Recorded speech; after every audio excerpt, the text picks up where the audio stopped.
আসসালামু আলাইকুম। একটা বিষয় আপনাদের সাথে শেয়ার করি। আমার কিছুক্ষণ আগে হলো আমার অফিস স্টাফ আসছে যে, "স্যার কালকে তো বন্ধ।" তো আমি বললাম, "কিসের বন্ধ কালকে?" তো বলতে পারছে না। হুম?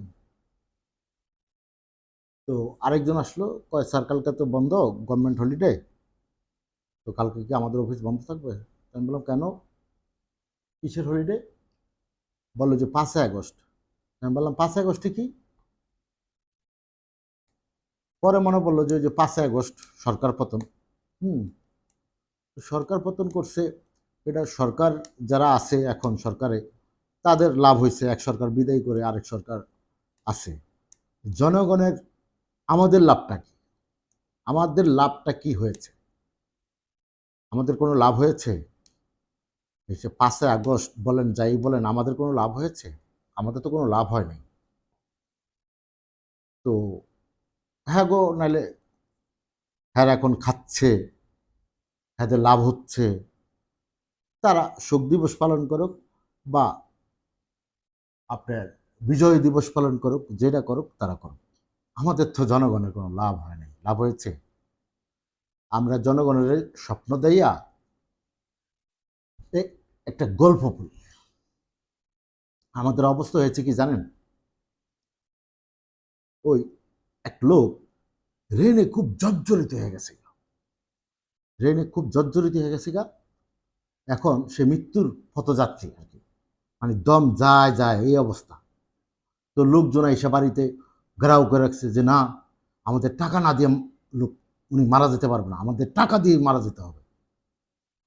তো কি করবো বেড়ায়? বেড়ায় লোক ধরেন কম্বল মরে দিয়ে শুয়ে রয়েছে। তো কইছে যে একজন একজন করে ভিতরে পাঠান, এগরে কিছু দিয়া তো দায় দাবি ছাড়াইতেইব। তো আইনা ওই কম্বলের তলে নুনুটা ধরে দিছে। হ্যাঁ, একজন করে ডাকে আর ডাইকা কম্বলের তলে নুনুটা হাত দিয়া ধরে দেয়। তো যাওয়ার পথে কেউ পাইছেন? কহা পাইছি। তো এরকম একজনের পর একজন আস্তে আস্তে, পাইছেন? পাইছি। পাইছেন? পাইছি। তো এরকম নুনু ধরে দিছে আর কি আমাদেরকে, বুঝছেন না? তা আমরা এরকম আমরা সবসময় শুনি, একটু পরে আসেন। তো আমরা সবসময় শুনি হলো যে আমাদের স্বাধীনতার পক্ষের লোক, স্বাধীন করেছে দেশ। ভালো কথা রে ভাই। পাকিস্তান আমলে তারা আমাদেরকে শোষণ করছে, আমাদের দেশের জনগণ এই জন্য স্বাধীনতা চেয়েছে, আমরা মুক্তি পেতাম। সেই মুক্তি কি পেয়েছি? ভাগ্য পরিবর্তনের জন্য মুক্তিযুদ্ধ হয়েছে। সে ভাগ্য কি জনগণের পরিবর্তন হয়েছে এখন পর্যন্ত? জনগণের ভাগ্য যেরকম ছিল সেরকমই তো আছে, ভাগ্য তার পরিবর্তন হয় নাই। ভাগ্য পরিবর্তন হয়েছে কাদের? যারা এই দেশটাকে লুটে পুটে খাচ্ছে, তাদের ভাগ্য পরিবর্তন হয়েছে। খেতো আগে পাকিস্তানিরা, এখন যারা শাসক গোষ্ঠীরা আছে, যারা শাসক গোষ্ঠী ছিল, তাদের ভাগ্য পরিবর্তন হয়েছে। এই দেশের নিরীহ জনগণের ভাগ্য পরিবর্তন হয়েছে? হয়নি। তাহলে আমরা এগুলো শুনতে চাই না। এই স্বাধীনতা স্বাধীনতা, এই 5ই আগস্ট, ওইটা সেইটা, এগুলো আমরা শুনতে চাই না। এই 54-55 বছরে এগুলো ছাড়া আর কোনো গান নাই। এগুলো বাদ দিয়ে, এই কথাগুলো বাদ দিয়ে কাজ করা যায় কিভাবে, সেগুলো তো মনোযোগ দিতে পারেন না। সেগুলো তো শিখেন নেই আপনারা।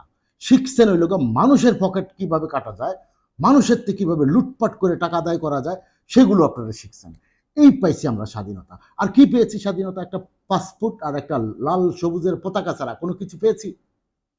আর 5 আগস্টে কি পেয়েছি? ওই যে নুনু পেয়েছি। মানে নুনু নুনু নুনু নুনু, বুঝছেন তো? নুনু পেয়েছি। তো এইরকম স্বপ্ন জনগণের দেখিয়া আমরা আজকে বাজে পজিশনে আছি। আজকে 3টা বছর কোনো ব্যবসা বাণিজ্য কোনো কিছু নেই, চলতেই পাচ্ছি না, ঋণে জর্জরিত হয়ে গেছি, ব্যবসা বাণিজ্য সকল কিছু ধ্বংস হয়ে গেছে গা। আমাদেরকে নিয়ে খেলা করছে রাজনীতিবিদরা। জনগণের পকেট কিভাবে কাটা যায় একটার পর একটা, সেইটাই হচ্ছে। এক চোর যায় আরেক চোর আসে, মানুষের ভাগ্য আর পরিবর্তন হয় না। মানুষের ভাগ্য দেখার মতো কেউ নাই আমাদের যে দেশের রাজনীতিবিদ। এদেরকে রাজনীতিবিদ বললে রাজনীতিবিদদেরকে অপমান করা হবে, অপমান করা হবে। এদেরকে যদি রাজনীতিবিদ বলা হয়, তবে রাজনীতিবিদ যারা, তাদেরকে অপমান করা হবে। তারা রাজনীতিবিদ হতে পারে না। এদেরকে আপনি বলতে পারেন, এদেরকে বলতে পারেন সন্ত্রাসী সংগঠন বলতে পারেন, আপনি রাজনীতিবিদ বলতে পারেন না, রাজনীতির সংগঠন বলতে পারেন না। যারা মানুষের প্রতি ভালোবাসা নেই, যারা দেশের প্রতি ভালোবাসা নেই, যারা দেশের প্রতি দায়বদ্ধতা নেই, যারা ক্ষমতার জন্য দেশে অর্ধেক বিক্রি করে দিতে চাইলেও যদি যদি বলে যে আপনাকে ক্ষমতা এনে দিব, দেশের অর্ধেক আমাকে দিয়ে দিতে হবে, তাও দিয়ে এরা ক্ষমতায় থাকতে রাজি। এরা হইল এই প্রকৃতির রাজনীতিবিদ।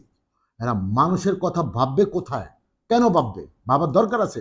এগো দরকার বাণিজ্য, এদের দরকার টাকা। আমি অনেকেরই জিজ্ঞাসা করছি, কয় এত বছর খাইনি, এখন খাবো। তারাও তো সেম করতেছে, তারা তো লুটটা পাইটটা লয়ে গেছে, দেশে তো নাই কিছুই।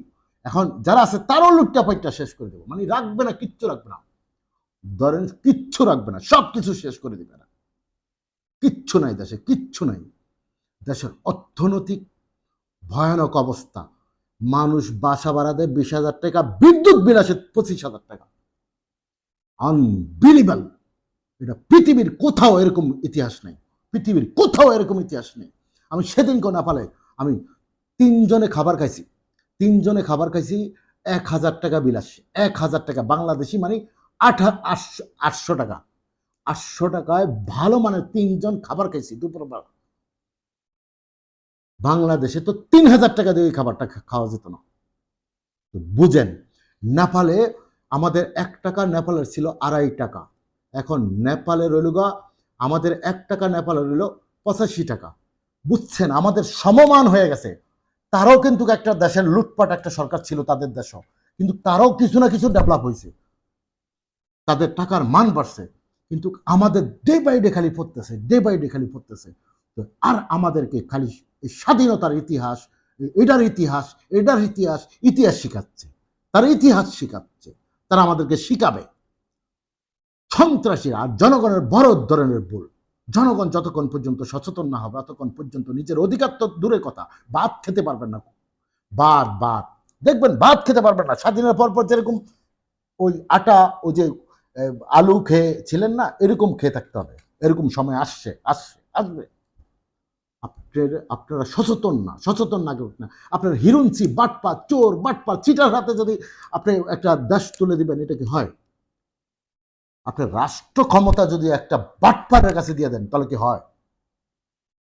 ভালো লোক বাছাই করতে হবে। একটা রাজনীতিবিদ দেখলাম না যে ভালো মানের জনগণের কল্যাণে কাজ করে। চিটার বাটপারের সকল ভরা। সকলেই ভালো থাকবেন। আল্লাহ হাফেজ। নিজেকে নিয়ে ভাবুন, নিজের অধিকারটুকু বুঝেন। আল্লাহ হাফেজ।